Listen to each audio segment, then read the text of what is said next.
Hello everyone. Today நம்ம பார்க்க போறது டுடேயோட stock news update. First news, Adani Group's $20 billion electric growth and electric distributionல இன்வெஸ்ட்மென்ட் பண்ணிருக்காங்க and UPIல பவர் டிரான்ஸ்மிஷன் கம்பெனி ஓபன் பண்ண போறாங்க.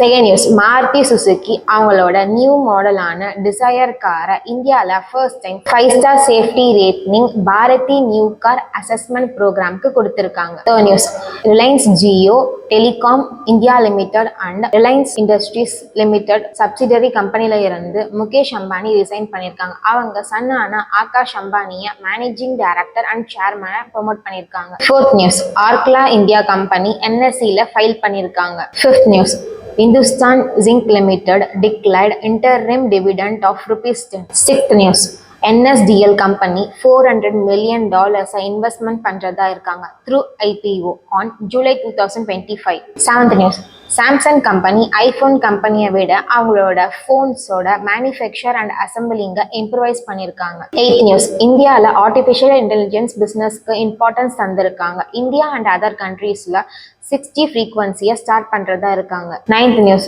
ஜியோ பிளாக்ராக் கம்பெனி இன்வெஸ்ட்மெண்ட் அட்வைசரா பிசினஸ் ஸ்டார்ட் பண்ண சிபி கிட்ட பெர்மிஷன் கிடைச்சிருக்கு. 10th நியூஸ், ஷேர் மார்க்கெட்டோட டுடேயோட important news, Sensex 280 point percentage downfall ஆயிருக்கு.